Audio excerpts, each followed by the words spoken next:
어제 하루 대한민국에서 발생한 주요 뉴스 헤드라인을 방송사별로 정리해 빠르고 정확하게 전달해 드립니다. 주요 헤드라인 뉴스 지금 시작합니다. JTBC가 뽑은 헤드라인은 주요 대선 후보들은 오늘은 일제히 PK행을 택했습니다. 보수 텃밭 영남권이 격전장으로 떠오른 가운데 대진표 확정 후에도 1강 이재명 구도가 이어지고 있습니다. 선거운동 사흘째 여론 흐름에서도 이재명 후보가 앞서가며 국민의힘 내부에서는 윤 전 대통령의 팬덤이 존재해 쉽지 않은 거리두기가 이어지고 있습니다. 김문수 선대위에는 윤 변호인 석동현이 합류해 당내에서는 어이없는 일이라는 탄식도 나옵니다.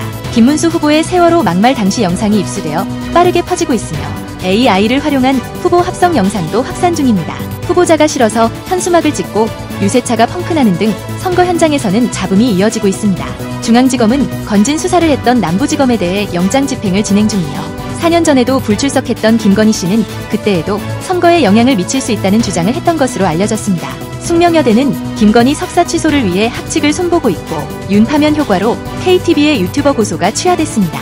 법원에서는 폭동 관련 2명에게 각각 징역 1년에서 1년 6개월의 실형이 선고됐으며 반성 없는 폭도들의 재판 무더기 불출석도 이어지고 있습니다. 지기현 판사의 룸살롱 접대 의혹이 제기된 가운데 트럼프 대통령을 둘러싼 국익과 사적이익 논란이 이어지고 있습니다. KDI가 0.8%대의 성장 전망을 예측해 주목받고 있으며 대선을 앞두고 기관장 임명이 또 이어져 이번에는 양곡법 개정에 반대한 인사가 임명됐습니다.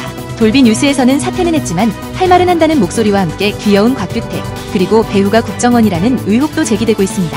홍대 앞과 반포 학원가에서는 킥보드 운행이 금지되고 배달 오토바이에는 앞 번호판이 부착됩니다. K-패션 브랜드의 도쿄 도심 상륙 러시가 이어지는 한편 논란이 많은 양수댐으로 인해 명품 숲이 사라지고 있습니다. MBC가 뽑은 헤드라인은 윤석열 전 대통령의 측근이 김문수 후보 캠프에 합류하며 내란 사령부 논란이 일고 아스팔트 우파 세력 흡수에 후보도 동의해 극우 행보 우려가 커지고 있습니다. 고쳐 쓸 수 없는 집단이라는 홍준표의 비판 속에 야권의 빅텐트 구상은 난타전으로 멀어지고 있습니다. 이재명 후보는 부마 항쟁 정신으로 내란을 제압해달라며 해수부 이전을 약속했고 김문수 후보는 과학기술 발전과 경제 대통령을 강조하며 PK 지역에 총력을 기울이고 있습니다. 현수막 테러와 유세 차량 바퀴 훼손 등 선거 폭력도 이어지고 있습니다. 이재명과 홍준표가 진짜 막걸리를 마셨는지 AI의 선거 개입 논란까지 불거졌습니다.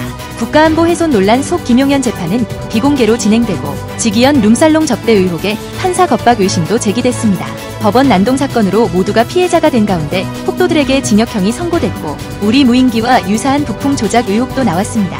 입틀막 논란 끝에 풍자 영상 고소가 취하됐고 명태균의 청탁성 문자와 경찰 인사 개입 의혹도 불거졌습니다. 99만원 세트 논란을 부른 수사로 뒤늦게 징계가 이뤄졌으며 응급실 흉기 난동에 의료진이 공포에 떨었습니다. 트럼프의 노골적 개입에 문화예술계가 저항에 나섰고 5.18 참상을 알린 푸른 눈의 외국인은 12.3 계엄 사태에 충격을 받았고 세계를 향해 외친 진실의 목소리는 일본의 사죄를 보지 못한 채생을 마감했습니다. 중소기업의 충격과 0%대 성장 예상이 우려를 낳고 있으며 세계를 사로잡는 K문학의 열풍까지 오늘의 주요 뉴스를 전해드립니다. SBS가 뽑은 헤드라인은 민주당 이재명 후보와 국민의힘 김문수 후보, 개혁신당 이준석 후보가 나란히 부산 경남에서 유세를 펼쳤습니다. 이재명 후보는 박빙의 승부를 펼치며 반드시 한 표라도 이겨야 한다는 각오로 표심 경쟁에 나섰습니다. 김문수 후보는 박정희 전 대통령처럼 과학기술 대통령이 되겠다고 강조하며 보수층 결집에 힘쓰고 이준석 후보는 강압적 단일화에 젊은 세대가 극혐 반응을 보인다며 개혁 보수 이미지를 내세웠습니다. 홍준표는 국민의힘의 정남이가 떨어졌다며 비난했고 권영세는 홍준표의 인성이라며 어쩔 수 없다는 입장을 밝혔습니다. 윤석열 전 대통령의 잦은 탈당 가능성도 거론되며 끌어내려지기 전에 결단할까라는 관측이 나옵니다. 대선판에는 괴물소총 제보와 풍선 거울까지 등장하며 혼탁 양상을 보이고 대선 자금 전쟁에 우리 세금이 얼마나 쓰이는지에 대한 우려도 커지고 있습니다. 대법관 전원 불참 속에 청문회가 강행되고 조희대 대법원장 특검법 등 특검법안이 줄줄이 상정됐습니다. 윤석열 사건을 맡은 판사의 룸살롱 접대, 제보의 좌표 찍기 논란이 일고 있고 서부지법 난동 사건으로 2명이 징역형을 선고받는 등 범행 결과가 참혹했습니다. 논문 표절 논란의 김 여사 학위 취소 가능성이 제기되며 학칙 개정 등도 이슈입니다. 국책기관마저 0%대 성장률을 전망하며 청년 고용 악화가 심각해지고 자영업자를 노린 맞춤형 피싱과 연예인 사칭 범죄도 기승을 부리고 있습니다. 중량초과 캠핑카를 떠넘기고 꼼수 검사를 권유한 사례가 주목을 받고 있고 MZ세대 인기 구형 아이폰의 해외 직구 99%가 짝퉁으로 드러난 사실도 화제입니다. 낮엔 32도, 밤엔 우박이 떨어지는 변덕스러운 날씨는 강한 대류 현상이 원인으로 밝혀졌습니다. 전공의 추가 모집 건의가 봐주기 논란을 낳고 있습니다. 대형 산불과 홍수 위험이 동시에 커지며 3차원 영상 감시가 도입되고 이스라엘은 강경파 지도자 노린 병원 공격으로 전쟁 종식이 요원해졌습니다. 창작자 단체들은 AI 학습용 창작물에 대한 보상체계 마련을 촉구하고 있습니다.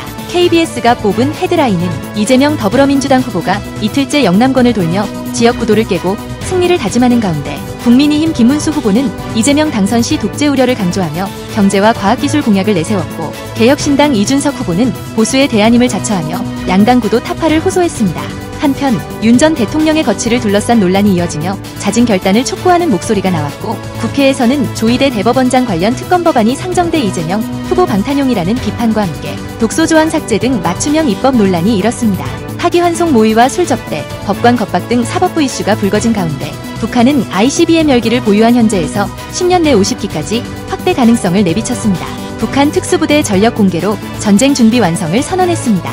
민간 드론의 다양한 활용법과 중국의 드론 시장 점령에 정부의 국산화 지원 노력도 이어지고 있습니다.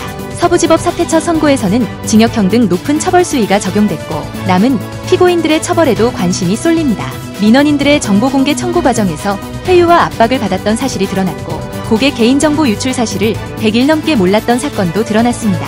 중국에서는 달걀 크기 우박으로 피해가 속출했고 올여름 극한 호우 우려에 AI로 대비하는 움직임이 있습니다. 교권 문제로 학생에게 맞은 교사가 오히려 부모에게 고소당하는 사례가 발생했으며 올해 성장률 0%대 전망으로 경기 침체 경고 등이 켜졌습니다. 삼성의 2.4조 원 에어컨 투자 소식이 전해졌고 MG손보 영업정지에 따른 기존 계약들을 5대 보험사 이전하겠다는 방침이 전해졌습니다. 실손보험 부정 청구로 건강보험 부담 증가하고 있으며 사직 전공의의 복귀 가능성이 화두에 올랐습니다. 무심코 버린 폐배터리의 화재 위험 등 다양한 이슈가 오늘의 주요 뉴스입니다. 주요 헤드라인 뉴스는 JTBC 뉴스룸과 MBC 뉴스데스크, SBS 8시 뉴스, KBS 9시 뉴스 헤드라인을 알려드립니다. 전해드린 뉴스 헤드라인이 도움이 되셨나요? 앞으로도 빠르고 정확한 소식으로 찾아뵙겠습니다. 구독, 좋아요, 알림 설정 잊지 말아주세요. 영상 제작에 큰 도움이 됩니다.